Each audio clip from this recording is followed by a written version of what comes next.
देखिए इसको हल करते हैं। ये दो समीकरण दिए गए हैं, दोनों समीकरण क्या है, एक दूसरे के समांतर है, या ये भी कह सकता है यहां पर कि दोनों रेखाएं क्या है, समांतर है। समांतर, समांतर का मतलब ये हुआ कि इसकी कंडीशन पहले समांतर की समझिएगा। देखिए A1 upon A2 is equal to B1 upon B2 is equal to C1 upon C2 does not equal to. यदि कोई दो रेखाएं एक दूसरे के समांतर होंगी तो इस कंडीशन से हम हल करेंगे, ठीक है। अब उसके बाद में आते हैं, कोई दो रेखाएं कौन कौन सी हैं, एक पहली रेखा और एक दूसरी रेखा। यहां से इसको मान लो समीकरण एक, पहली रेखा को समीकरण एक और दूसरी को मान लीजिएगा समीकरण दो मान लीजिएगा। यहां से A1 B1 और A2 B2 और C1 C2 ये तीनों हमको निकालना है। हाँ समझिएगा इसको ध्यान से, इधर देखिए समीकरण एक में A1x plus B1y plus C1 बराबर 0 से, उसके बाद में समीकरण दो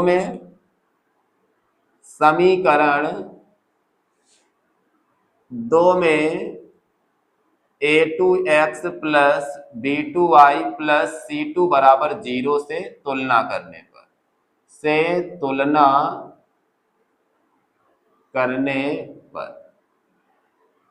करने पर ये दो रेखाएं दी गई हैं, वहां से A1 A2 निकालना होगा। तो इस वाले समीकरण में यदि A1 की वैल्यू क्या होगी, तो A1 बराबर कितना है 3, तो यहाँ A1 इज इक्वल टू आ जाएगा 3।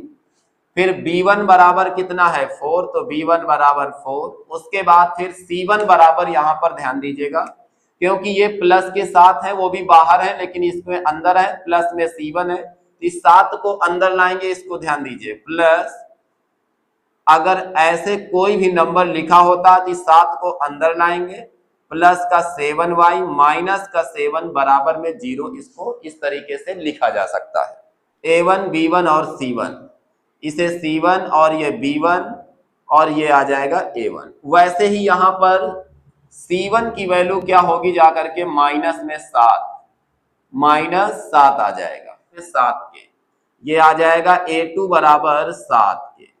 फिर B2 में कितना आएगा 5, B2 बराबर कितना 5। इसको हम जब तुलना करते हैं 7kx प्लस में 5y प्लस में 2 बराबर 0, इसको हमने यहां लिख तो दिया लेकिन यहां हम A2x प्लस B2y प्लस का C2 बराबर 0 यहां से लिख करके हम बताते हैं। A2 बराबर कितना होगा 7 के, B2 बराबर कितना होगा 5, उसके बाद C2 बराबर कितना होगा 2 हो जाएगा।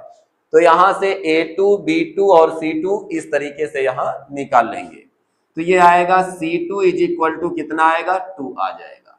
इतनी बात तो क्लियर हो गई। आप समझिएगा यहां से A1 A2 B1 B2 और C1 C2 दोनों आ गए। अब लेकिन ये दोनों रेखाएं एक दूसरे के समांतर हैं। यहाँ क्या है, दोनों रेखाएं क्या है, समांतर। तुमसे क्वेश्चन में बस यही कहेगा कि ये दोनों रेखाएं जो हैं एक दूसरे के समांतर हैं।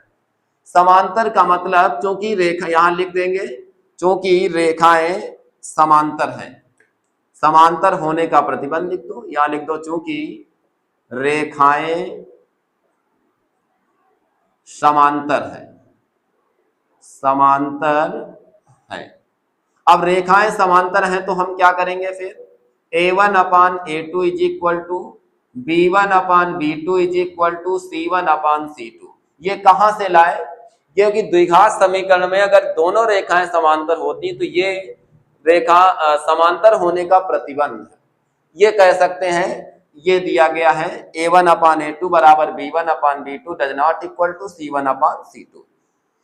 अब इसमें क्या करो, सभी वैल्यू रख दो, तो A1 के स्थान पर 3, A2 के स्थान पर 7 के बराबर B1 के स्थान पर 4, B2 के स्थान पर कितना है 5, फिर डज नॉट इक्वल टू, आगे बढ़ जाएंगे C1 के स्थान पर माइनस में 7, उसके बाद C2 के स्थान पर कितना दिया गया है, C2 में 2 आ जाएगा।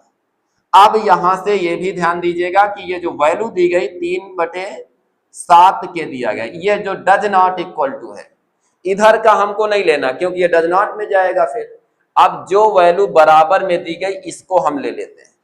देखिए अब यहां क्या करेंगे, 3/7 के और बराबर में 4/5 आ जाएगा।